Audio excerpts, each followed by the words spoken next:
Three Raptors, We don't get DeMar fined. DeRozan, Serge Ibaka, head coach Dwayne Casey, all ejected in the final minute for arguing with refs. Casey, just one of a few head coaches that made strong criticism of officials over the weekend. Take a listen.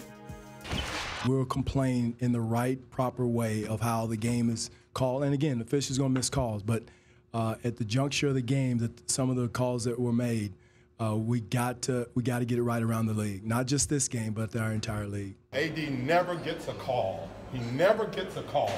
You know, we talk about them holding him. We talk about them grabbing him on rolls. We're talking about him coming under him on post-up. He never gets a call. Not one. And you know why? Because he doesn't complain about it. I've been here for 4 years. I've been many more years before that. I've never come in after a game. Never.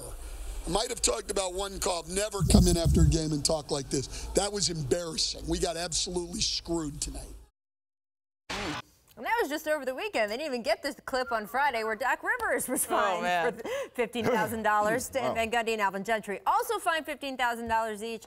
I don't know if Casey's going to have a fine coming his way or not. He tried to sort of be the proper channels and kind of keep it nice. to being. I know. We'll see. It was nice. Look, the reason the league comes down heavily on coaches, and Byron, I know you've been in this position, is because if you have their own coaches attacking the integrity of the game, all of a sudden then fans say, well, how can we think that this game has integrity?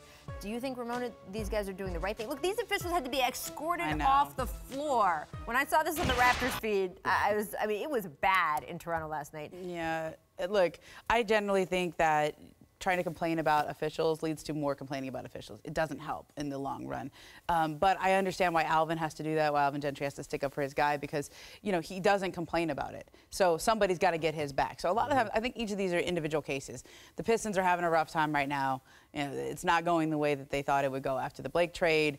You know, if they're going down, at least Stan's going to go out swinging, okay? Sticking up for his guys, we know right? that. Stan's going to definitely go out swinging. Right? You know, that's the difference. Now, Dwayne, I think, you know, felt there were some calls at the end of that game, and I think the players get caught up in it. But I generally think when one guy starts yelling, it makes other people start yelling, it creates a toxic environment, and it doesn't really lead to more calls. No, I agree. I think all those guys had a point. There's no doubt. And being in that position before, you know, I've jumped on some referees about some of the calls, and I've made some statements after the game that's cost me $35,000 and up on a couple of them. Dang, so you must have really said I said some things that I probably shouldn't have said. But I think as coaches, we all feel the same way as far as we're trying to protect our players. And we do want the integrity of this game to be the very best that it can be. We want our referees to do the very best job they can. Now, we also know that they're not doing this on purpose. They're not missing calls on purpose. Right. But the one thing I couldn't stand as a coach, and I know Stan is there with me as well, is when you're confronting the referee about a certain call, and all three guys say, I didn't see it, and you're standing there, and one referee is standing right beside you, and you clearly see it, and they say, I don't see it. That's probably one of the worst excuses that you can give a head coach, is by saying, I didn't see it. I'd rather you just tell me I missed it as a referee. And I think coaches and referees and players, they have to get on the same page as well, and understanding that everybody's human, we're going to make mistakes, but it's the way you address people that start off a lot of these conversations. Right. I mean, there's even dissension within the NBA officiating community. We've had on Twitter. I mean, look, the NBA referee is posting an objection to the last 2-minute report on Twitter this past Thursday, calling it a flawed process that breeds inconsistency. You had the league's officials account responding to the tweet. Quote, this is not accurate. All calls in the L2Ms are evaluated by reviewers trained to rate plays the way officials are instructed to call them. Their decisions are approved by ref ops senior staff, former officials, and senior basketball ops personnel, all with many years of NBA experience. I mean, you've got fighting at this level. You've got Monty McCutcheon, who was on the floor as a referee just as recently as a couple of months ago, now working in that part of the league office. Byron, I mean, as someone who both played and coached in the league, first of all, have you seen this kind of back and forth as much as we've been seeing lately? No, I haven't. And do you think the 2-minute report is really the heart of it, or? I don't think it's the heart of it. You know, again, our officials are going to be evaluated, you know, by other officials like Monty and guys and Ronnie Nunn and those guys. But as a fan, what I would like to see, to be honest with you, is that, you know, just like players who get fined, is publicized. I would love to see officials who get fined be publicized as well.